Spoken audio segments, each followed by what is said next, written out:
नमस्ते साथियों, स्वागत है आप सभी का इस खास विश्लेषण में। आज हम बात करने वाले हैं पश्चिम बंगाल के 2026 के उस ऐतिहासिक चुनाव की जिसने पूरे देश की राजनीति में एक हलचल सी मचा दी है। हम डिकोड करेंगे कि कैसे भाजपा ने जीत की वो पटकथा लिखी जिसने टीएमसी के उस गढ़ को ध्वस्त कर दिया जिसे अभेद्य माना जाता था। आजादी के बाद ये बिल्कुल पहली बार है जब श्यामा प्रसाद मुखर्जी के अपने गृह राज्य में उनकी विचारधारा वाली पार्टी ने पूर्ण बहुमत के साथ सरकार बनाई है। तो चलिए इस ऐतिहासिक बदलाव के हर एक पहलू को गहराई से समझते हैं। अब इस पूरी पिक्चर को समझने के लिए हमें थोड़ा इतिहास के पन्नों को पलटना होगा। आजादी के बाद इन 80 सालों में बंगाल ने मुख्य रूप से सिर्फ 3 विचारधाराओं का शासन देखा है। सबसे पहले कांग्रेस का एक लंबा दौर चला, फिर वामपंथियों यानी सीपीआई-एम का राज आया और उसके बाद हमने टीएमसी का शासन देखा। लेकिन अब 2026 के इस जनादेश के साथ बंगाल ने एक चौथी विचारधारा को अपनी सत्ता सौंप दी है। और ये सत्ता परिवर्तन कितना विशाल है इसे आप इस एक नंबर से समझिए, 206। जी हाँ, 206 सीटें। ये कोई छोटा मोटा आंकड़ा नहीं है।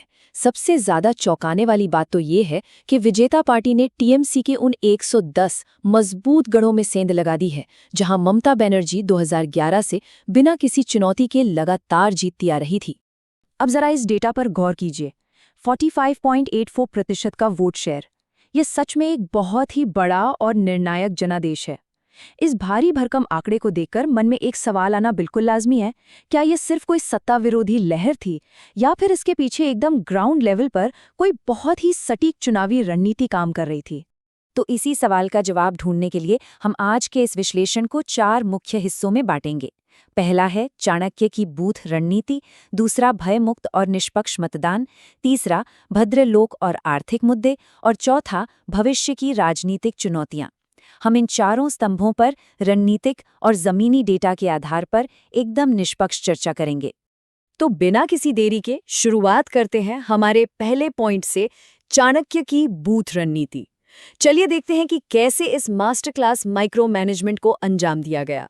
इस स्लाइड में जो सबसे दिलचस्प बात है वो है इनका जमीनी स्तर पर काम करने का तरीका। अमित शाह ने चुनाव से काफी पहले ही बंगाल में अपना डेरा जमा लिया था। सुनील बंसल और भूपेंद्र यादव जैसे धाकड़ रणनीतिकारों को मैदान में उतारा गया। इनका फोकस एकदम क्लियर था, पार्टी के कैडर को सीधे बूथ लेवल तक मजबूत करना और सबसे जरूरी काम, मतदाताओं के मन में जो एक डर बैठा हुआ था उसे पूरी तरह से खत्म करना। और इस पूरी रणनीति में डिजिटल ताकत का क्या रोल था?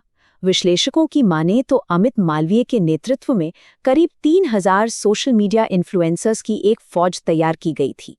इस नेटवर्क ने पूरे राज्य में एक ऐसा मोमेंटम बनाया कि उनका मैसेज सीधा हर इंसान के स्मार्टफोन तक पहुंच गया। अब आते हैं हमारे दूसरे अहम पहलू पर, भयमुक्त और निष्पक्ष मतदान। हम सभी जानते हैं कि बंगाल में चुनावी हिंसा एक कितना पुराना और गंभीर मुद्दा रहा है। अगर हम पिछले चुनावों से तुलना करें, जहां डर, हिंसा और फर्जी वोटिंग की खबरें आम बात हुआ करती थीं, तो 2026 की तस्वीर आपको बिल्कुल अलग दिखेगी। चुनाव आयोग ने एक ऐसा माहौल तैयार किया जहां शहरी और पढ़ा लिखा वर्ग बिना किसी डर के वोट डालने निकला। बड़ी हाउसिंग सोसाइटीज के अंदर ही पोलिंग बूथ बना दिए गए, जिसका सीधा नतीजा ये हुआ कि वोटिंग का प्रतिशत एकदम से बढ़ गया। और इतनी चुस्त सुरक्षा सुनिश्चित करने के लिए चुनाव आयोग ने जो कदम उठाया वो वाकई ऐतिहासिक था।